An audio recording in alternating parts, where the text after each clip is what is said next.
Guys, welcome back to my channel earth mom Dehradun. मैं हूं ज्योति और वेलकम है आप सभी का मेरे चैनल में।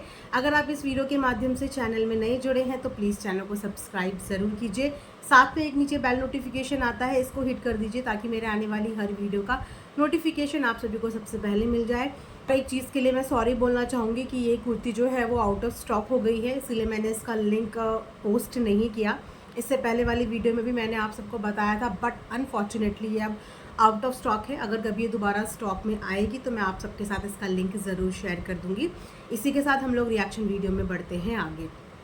जैसा कि आप सबको पता ही है कि कल था राजवीर भैया का बर्थडे, और मैंने एक बात और बोली थी कि जो इंसान इस दुनिया में अब है ही नहीं, उसकी जन्म दिवस पे सेलिब्रेट करना या विश करना थोड़ा सा अनकंफर्टेबल लगता है, क्योंकि आप समझते हो ना कि जन्मदिन का मतलब क्या होता है। लेकिन वहीं पे कमेंट सेक्शन में काफ़ी लोगों ने इस चीज़ से सपना को जज भी किया कि हस्बैंड का बर्थडे भूल गई, हस्बैंड को बर्थडे पे विश नहीं किया। देखो वहाँ पे बहन ने तो बर्थडे विश भी कर दिया, बहन का तो व्लॉग भी आ गया। तो मैं यहाँ पे बस ये बोलना चाहूँगी कि सच में आपको लगता है कि एक वाइफ अपने हस्बैंड का बर्थडे भूल सकती है? एक बीवी सच में अपने हस्बैंड का बर्थडे भूल सकती है, वो भी उसके जाने के बाद? इंसान जब हमारी आंखों के सामने रहता है ना, तब हम शायद बहुत सारी चीज़ें भूल जाते हैं, लेकिन जब इंसान हमारी ज़िंदगी से चला जाता है ना, तो हम उसकी इतनी इतनी चीज़ को याद करके बहुत बार रोते हैं। वो तो उसका पति था, वो पति के साथ साथ एक वो इंसान था जिसने उसकी ज़िंदगी को एक नया मोड़ दिया था, जिसने उसकी खुशियों को एक नया मोड़ दिया था, जिसने उसकी बच्ची को पिता का नाम दिया था और पिता का प्यार भी दिया था। मैं इनफैक्ट आरोही के लिए भी ऐसे कमेंट पढ़ रही थी कि ये थोड़ी उनकी बच्ची है, क्या पापा पापा करती रहती है, ये थोड़ी उनकी बच्ची है, वो तो मेरा चाचा था चाचा। मतलब आप बच्चों के लिए भी ऐसे कमेंट, बच्चों के लिए भी इतनी नफरत कैसे लेके आ जाते हो? आप जानते हो कि राजवीर भैया का बलिदान, आप जानते हो राजवीर भैया ने शादी क्यों करी थी? सबसे बड़ा रीज़न था वो 6 महीने की बच्ची, जिस बच्ची के लिए उन्होंने हाथ थामा था ताकि उसको पापा का प्यार मिल जाए, क्योंकि वो बाप का प्यार डिज़र्व करती थी। उस बच्ची के लिए भैया ने शादी करी थी, और आज आप उस बच्ची को ये बोल रहे हो कि वो तेरे पापा थोड़ी हैं, वो तेरे चाचा हैं, तो इसको क्या फ़र्क पड़ने वाला है? जैसी माँ वैसी ही ये। एक छोटे से बच्चे को भी इस तरीके से जज किया जा रहा है, जस्ट बिकॉज वो बच्चा जो उसके मन में या दिल में आ रहा है, जो शायद वो मीन भी नहीं करता, शायद क्या मीन भी नहीं करता, उन चीज़ों के लिए मात्र उस 4 से 5 साल की बच्ची को भी जज किया जा रहा है। उसको यह एहसास अभी से दिलाया जा रहा है कि जिनको तू याद कर रही है वो तेरे पापा नहीं है। तो जिनको आप बोल रहे हो ना, उसी इंसान ने उसको पापा का हक दिया था, उसी इंसान ने उस बच्ची को अपने आप को पापा बोलने का हक दिया था, और ये हक आप में से कोई भी उससे नहीं छीन सकता। वो उसके पापा थे, वो उसकी ज़िंदगी में आए ही इसीलिए थे, उसके पापा बनने के लिए, और वो उसके पापा बने हैं और हमेशा रहेंगे। और ये हक 2-4 कमेंट करने से कोई भी उस बच्ची से नहीं छीन पाएगा, ठीक है? और रही बात यहाँ पे कि कोई चीज़ लिखने का ही मतलब नहीं होता, कोई चीज़ बताने का ही मतलब नहीं होता कि हम स्टोरीज़ में बड़ा बड़ा छाप दें या हम कम्युनिटी में बड़ा बड़ा छाप दें, हम तभी उस चीज़ को मीन करते हो। नहीं, अगर देखा जाए तो पूरा दिन गुजरने के बाद शाम के वक्त भी छोटी बच्ची की कम्युनिटी आई थी, पूरा दिन से नहीं आई थी, तो क्या हम वहाँ पे भी ये जज करें कि इसको भी शाम को याद आया? ये एक परिवार के लिए वो दिन है ना जो कोई भी नहीं भूल सकता, ना तो माता पिता, ना बहन, ना बच्ची, ना बीवी। बस फ़र्क सिर्फ इतना है कि कोई इन चीज़ों को सोशल मीडिया पे अपनी फीलिंग्स शेयर कर रहा है और कोई अपनी फीलिंग्स नहीं दिखा पा रहा है। एक बीवी क्या मनाएगी? एक बीवी क्या मनाएगी जो बीवी अपनी आंखों से अपने पति को जाता हुआ देख चुकी है, जो बीवी अभी 3 मई को अपने हस्बैंड की डेथ एनिवर्सरी देख चुकी है, वो अब अपने पति का जन्मदिन क्या मनाएगी और जन्मदिन के लिए क्या शुभकामनाएं देगी? जन्मदिन की शुभकामनाएं दी जाती है जो हमारे घर में कोई जन्म होता है किसी का, लेकिन जो इंसान इस धरती को, दुनिया को ही छोड़ के चला गया, वो क्या उसके जन्मदिन का पोस्ट अपनी कम्युनिटी पे डालेगी? और क्या सिर्फ पोस्ट मात्र से इस चीज़ का एहसास होता है कि सामने वाले को याद है, वरना उसको याद ही नहीं है? ऐसा नहीं होता। ससुराल वालों ने अपने तरीके से दान पुण्य करा, वो अपने तरीके से चीज़ें करने के लिए गए, वो उनकी इच्छा थी, वो उनकी श्रद्धा थी कि वो अपने तरीके से लोगों को खाना खिलाने के लिए गए। और देखा जाए तो वहाँ पे भी उनके साथ कौन थे? वो पड़ोसी थे, क्योंकि वो पड़ोसी जी को आजकल थोड़े टाइम से, जब से उन्होंने ये चीज़ें करी, सीसीटीवी दिखानी शुरू कर दी, बेफिजूल का टारगेट करना शुरू कर दिया, जबकि उनका कोई राइट इस चीज़ में नहीं था। उसके बाद ये तो उनका एक वाइट वॉश वाली चीज़ें चल रही हैं, वाइट वॉश वाली चीज़ें चल रही हैं कि आज उनको राजवीर भैया याद आ रहे हैं और आज भी वो राजवीर भैया के नाम की कम्युनिटी छाप रहे हैं। लेकिन जब तक वो भैया इस दुनिया में थे, हमने कभी भी भैया के किसी दोस्त को उनके घर के आजू बाजू, उनके घर के अंदर भी नहीं देखा था। कभी उस भैया की वीडियो में हमने नहीं देखा कि भैया अपने दोस्तों के साथ चिल आउट कर रहे हैं या किसी भी बाहरी वाले इंसान को इतनी इंपॉर्टेंस दे रहे हैं कि वो अपने घर में आके उन्हें घुसा लें। उन्होंने कभी इतनी वैल्यू, इतनी इंपॉर्टेंस अपने परिवार के सिवा किसी को भी नहीं दी थी, दोनों भैयाओं में से।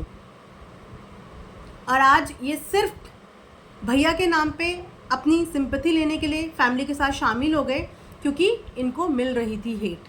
इनको हेट मिल रही थी क्योंकि इन्होंने जो चीज़ें करी 2 दिन तक, वो चीज़ें नहीं करनी चाहिए थी। इनफैक्ट इनको खुश होना चाहिए था।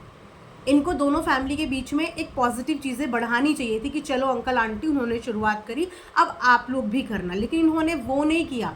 इन्होंने क्या किया ये तो इनकी आत्मा ही जानती होगी, लेकिन जितना हमने देखा उतना हमें ये पता है कि ऑडियंस को इनका करा हुआ सोशल मीडिया पे बिल्कुल भी पसंद नहीं आया। तो इन्होंने भैया के जन्मदिन का कहीं ना कहीं फ़ायदा उठा लिया कि चलो मैं भी अपना थोड़ा सा योगदान दे देता हूँ, मैं भी अपना थोड़ा सा कंट्रीब्यूशन दे देता हूँ और मैं भी कम्युनिटी छाप देता हूँ कि भाई अगर तू आज यहाँ होता तो ऐसा नहीं होता, वैसा नहीं होता। भाई अगर आज इस दुनिया में होते तो बाहरी लोगों की ज़रूरत ही नहीं होती। बाहरी लोगों की ज़रूरत उन्हें तब भी नहीं थी जब उनका परिवार साथ था, और उन्हें आज भी नहीं होती। बाहरी लोग उनके लिए एक शब्द तो बहुत दूर की बात है, उनकी तरफ एक निगाह और कैमरे का मुँह भी नहीं कर पाते। इतना टाइम तक वो कैमरे का मुँह उस तरफ नहीं था। तो भाई होते तो बहुत कुछ अलग होता, भाई होते तो बहुत कुछ अलग होता। आज वो नहीं है, इसीलिए तो चीज़ें इतनी अलग हो रही हैं। बूढ़े माता पिता नहीं सामना कर पाएंगे इतने लोगों का, क्या करेंगे? लड़ेंगे, झगड़ेंगे। मुंह के सामने जो इंसान रहता है उससे इंसान ना पंगे ले पाता है, ना ही उससे झगड़ पाता है, क्योंकि उन्हें भी पता है कि वो दोनों बूढ़े हैं और उन्हें यहीं रहना है। इसीलिए वो सामने वालों से बिगाड़ भी नहीं सकते। वो कुछ भी अपनी मर्जी का अगर करे भी तो वो टोक भी नहीं सकते, क्योंकि टोकने के बाद क्या पता इंसान को कौन सी बात कैसे बुरी लग जाए और वो किस चीज़ का किस तरीके से चीज़ें कर ले। तो बहुत जगह पे दबना पड़ता है, और वो फीलिंग्स भी अंकल आंटी की यहाँ पे हम समझते हैं कि उनकी भी कहीं ना कहीं कौन सी और क्या मजबूरी है कि वो पलट के कुछ बोल नहीं पाते, कुछ कह नहीं पाते। वरना इस दहलीज के अंदर कदम रखने की हिम्मत किसी बाहरी इंसान की नहीं थी। ये कदम तभी बढ़े जब उस घर के जवान लड़कों के कदम उस घर से छूट गए। राइट। अब यहाँ पे हम बात करते हैं सपना की। तो कल सपना की बच्ची ने एक व्लॉग शूट किया और अपने आप से शूट किया, और कई बार आपने देखा भी है कि वो कैमरा ले लेके इधर उधर शूट करती रहती है। बच्चे जैसा माहौल घर पे देखते हैं उस हिसाब से चीज़ें करने लगते हैं। उसको पता है कि मेरी मम्मी व्लॉग बनाती है, बचपन से लेकर अभी तक उन्होंने अपने घर में ये व्लॉगिंग का करियर देखा है। तो वो भी अपना फ़ोन लेके इधर उधर जा रही थी। यहाँ बात हो रही थी कि सपना को अपने पति का बर्थडे याद नहीं है। अरे 4-5 साल की मासूम बच्ची को तक अपने पापा का जन्मदिन याद था, तो क्या सपना को अपने पति का जन्मदिन याद नहीं होगा? उस मासूम बच्ची के मुंह से निकले हुए शब्द आत्मा को झंझोड़ के रख देंगे। वो कितनी सारी चीज़ें बोल रही थी कैमरे में। शायद उसे ऐसा लग रहा होगा कि कैमरे में मेरे पापा मेरी बात सुन लेंगे, या यही बात मेरे पापा तक पहुंच जाएगी कि पापा मैं आपको बहुत मिस कर रही हूँ, पापा मैं आपके लिए केक लेके आऊँगी, पापा मैं आपका बर्थडे मनाऊँगी। उन बच्चों की सारा बचपन ख़राब हो चुका है। अब उनके पास प्यार देने के नाम पे सिर्फ उनकी माँ ही बची है, जो माँ बाप दादी भाई बहन उनको सारा प्यार देने की कोशिश करती है, पूरी कोशिश करती है। उनको छोटी से छोटी खुशी देने की कोशिश करती है कि कल को ये बच्चे ये ना बोलें कि हमारे पास पापा नहीं थे तो हमारे को इस चीज़ की कमी हो गई, हमारे पास दादा दादी नहीं थे तो हमारे को इस चीज़ की कमी हो गई। एक सिंगल लेडी की जर्नी क्या होती है, उसका स्ट्रगल क्या होता है, वो तमाम सिंगल लेडीज़ जानती होंगी जो अपने बच्चों को पाल रही हैं। वो कैसे पाल रही हैं सबको सब कुछ पता होता है कि मतलबी दुनिया है, सारा संसार मतलबी है। जब तक आपके पास पैसा है तब तक आप सब कुछ शायद कर सकते हो, लेकिन ये पैसा कब तक रहेगा? दोनों बच्चों का भविष्य है, उनकी सिक्योरिटी है, उनकी पूरी की पूरी अभी जर्नी है, और उस जर्नी में सपना अपनी तरीके से पूरा कोशिश कर रही है कि बच्चों को एक अच्छा माहौल दे पाए, अच्छी शिक्षा दे पाए, अच्छी लाइफस्टाइल दे पाए, और उनको उनकी रूट से भी जोड़ के रखे। कभी उनको ऐसा फील ना हो कि हम कहाँ पैदा हुए, हम कहाँ के रहने वाले हैं, हमारी रूट्स क्या हैं, हमारी जन्मभूमि क्या है, वो वहाँ से भी उनको जोड़ के रखती है।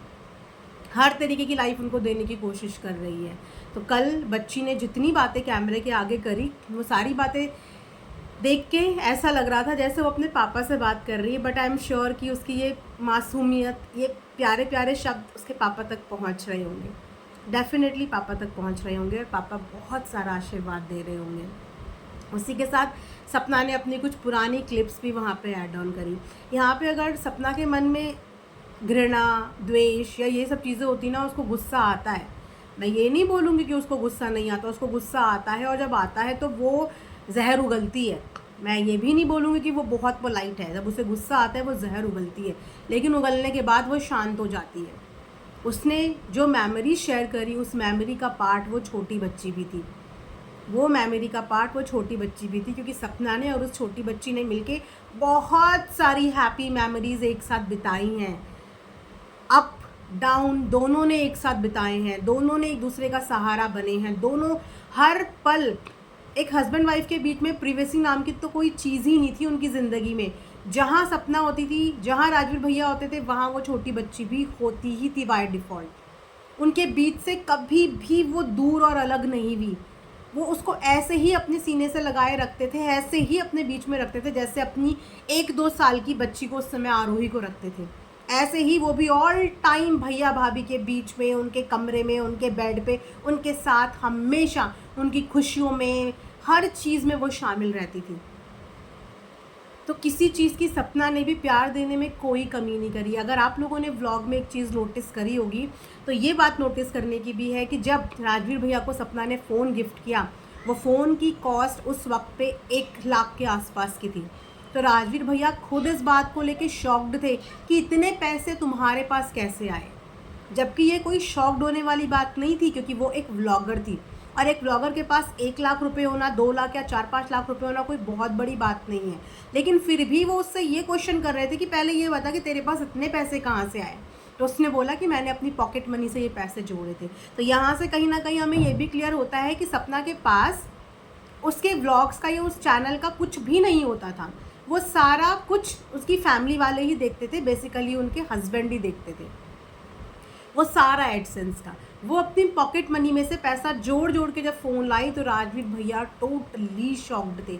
उनका सबसे पहला सवाल यही था कि तू लाई कैसे, क्योंकि एक इंसान को पता होता है कि हमारी वाइफ के पास कितने पैसे हैं, हम उसको कितना पैसा दे रहे हैं, लेकिन वाइफ ये पैसा जोड़ जोड़ के सही टाइम पे वो पैसा खर्च करती है।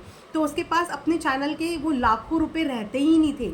और यही रीज़न है कि जब मथुरा वाला घर बना तो उसने 1 मिनट में पैसे पापा जी को दे दिए कि हमारा घर बन रहा है। प्लॉट लेने की बात हुई, उसने 1 मिनट में वो पैसे दे दिए। जब तक भैया लोग इस दुनिया में थे वो सारा हिसाब किताब भैया लोगों के पास रहता था। जब वो इस दुनिया से गए तब वो हिसाब किताब अंकल के पास आया। आज तक उसके एक छोटे से छोटा डॉक्यूमेंट, लाइसेंस, बर्थ सर्टिफिकेट, वो सब कुछ अंकल के पास था। तो उसने उस घर में अपने प्रेजेंस के सिवा और वहाँ पे रहने के सिवा कुछ भी नहीं मांगा, किसी भी चीज़ का कुछ भी नहीं किया।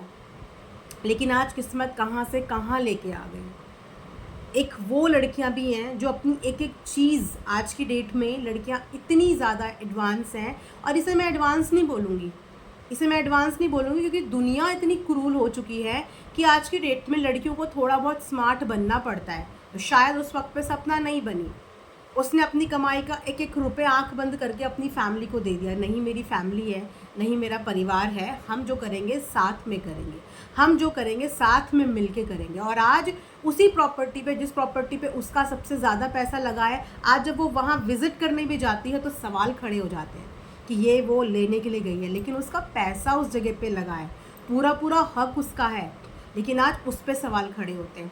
तो आज की डेट में लड़कियों को बिल्कुल स्मार्ट होना चाहिए।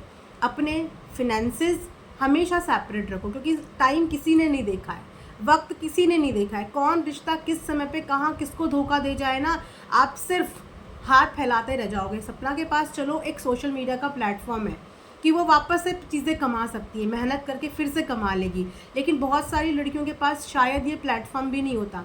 और जब ज़िंदगी उनके साथ ये ट्रेजिडी करती है ना, तो वो हैंड टू माउथ हो जाती हैं, किसी लायक नहीं रहती। इसीलिए अपने फिनेंसेस, अपनी सेविंग्स अपने नाम पे रखो। वक्त किसी ने नहीं देखा है, कब क्या कैसी सिचुएशन हो जाए किसी ने नहीं देखा है। सपना सक्षम है कि वो कर पा रही है, लेकिन हर कोई सपना नहीं होता, हर कोई सपना नहीं होता कि वो सक्षम हो, कि वो कुछ कर पा रही है। सारी लड़कियों को थोड़ा सा अलर्ट होने की ज़रूरत है, और परिवार के लिए बिल्कुल सोचो, लेकिन परिवार के साथ साथ अपने लिए भी सोच के रखो। तो मैंने सोचा एक छोटा सा रिएक्शन वीडियो मैं इस चीज़ पे बना देती हूँ। आई होप कि आप सबको पसंद आ रहा होगा। सपना ने जिस तरीके से अपने हस्बैंड की पुरानी मेमोरीज शेयर करी, देख के सच में कभी यकीन नहीं होता। वो जब जब भैया की फ़ोटो डालती है ना, जब जब उनकी वीडियो शेयर करती है, कभी नहीं लगता कि ऐसा कुछ हो गया होगा, क्योंकि ये एक इतनी अजीब सी ट्रेजेडी हुई जिस पे विश्वास करने के लिए ऑडियंस को भी 2 महीने लग गए। 2 महीने तक भी ऑडियंस इस बात को डाइजेस्ट नहीं कर पाई कि अभी जो इंसान चलता फिरता हंसता बोलता हमारे सामने था, वो ऐसे कैसे दुनिया छोड़ के जा सकता है।